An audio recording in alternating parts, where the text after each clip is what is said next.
prices of eggs have gone down 87% since I took office. That's something, right?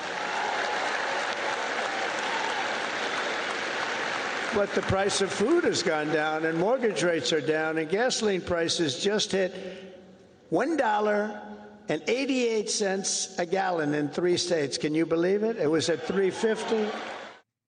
That was President Trump moments ago, delivering the commencement speech at the University of Alabama. Trump may talk about how the economy is getting better, but the majority of Americans aren't buying it right now. 82% are living in fear of a recession. It's quite a change from 6 months ago when the Economist magazine said the American economy was the envy of the world. Just take a look at the front cover. So something has changed.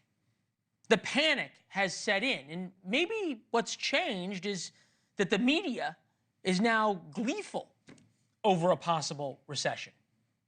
There's a certain frozenness, if I may, to the economy right now. We are worried that we are going to slip into a recession as we get into the summer. We're almost in a recession. The uncertainty and this avalanche that's created, it's likely a recession. When it gets to the economy, he is in very bad shape. Let me just offer a totally crazy thought here, that the more the media talks about a recession coming, the more likely we will actually end up in a recession. Call me crazy. Maybe these ladies will. Callie Cox, Chief Market Strategist at Ritholtz Wealth Management. Yelena Maleyev, Senior Economist at KPMG. Ladies, good to talk to you. I have a degree in economics, but that was a long time ago, and I didn't do very well in those classes. So I'm glad you're here. But I did pay attention enough to know that the American consumer drives the American economy, Callie. And I don't think it's all that crazy to say that if the media keeps saying over and over and over again, you're about to go broke, you're about to lose your job, tariffs are going to make prices go up, that people are going to pull back on their spending. I think it's a fair point because, like you said, consumers are 70% of GDP. I think we saw a similar thing in 2022, and I think that proved to us that, above all, it matters where you're making your income and how comfortable you feel spending money. And I still think the job market is in a good enough place where Americans feel comfortable spending money. And let's be honest here, we're the best at spending money of anybody in the world. So until the job market breaks, I'm less concerned about a recession, but I am concerned. Okay. Yelena, Callie brought up a very good point about 2022, because that was when there was that huge argument over whether or not it was a recession. And most people thought it was, not based on GDP or economic numbers, but just because of how they felt, because they felt like prices were going up and recession has become this universally bad word with good reason. Why then do you think the media seems so giddy about the idea that we might be in one? Well, if we look back to 2022, what was interesting back then, and the survey data showed this, was that folks were concerned about the economy, but were less so concerned about their own financial position. They thought that they were actually doing pretty well in terms of job security, in terms of income growth.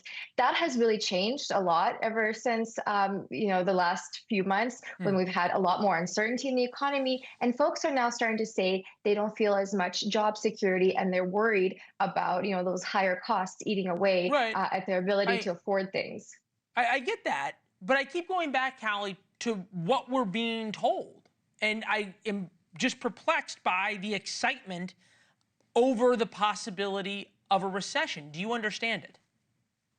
I get where you're coming from. And look, pessimism is all around us. I think we've learned more and more that social media is the kind of generation of all of these worrisome facts that pop up around us. I want to go back to a point that Yelena made too, because while I don't think the job market is broken yet, I do think it's in a much worse spot than it was. What does job market broken mean? To me, it means higher layoffs, which we are seeing, to be fair, but that UPS 20,000 people unemployment claims. Yeah, that's a good point. Donald we are Trump historically seeing higher layoffs. Yeah, Donald Trump and Stephen Miller got roasted over their comments on what the tariffs, at least in the short term, might bring. Take a listen. Somebody said, oh, the shelves are going to be open. Well, maybe the children will have $2 instead of $30, and maybe the $2 will cost a couple of bucks more than they would normally. You have a choice between a doll from China that might have, say, lead paint in it, that is not as well constructed as a doll made in America.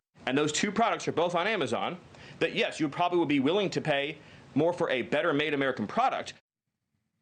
Yelena, are Americans looking at it that way? I'm not certain that Americans are looking at it that way, specifically because who in America wants to be working at these doll factories at a time when America has really surpassed the world in terms of high wages, high quality of life? We're much more of a services sector-based economy now. So with that comes a lot more flexibility, a lot more job safety.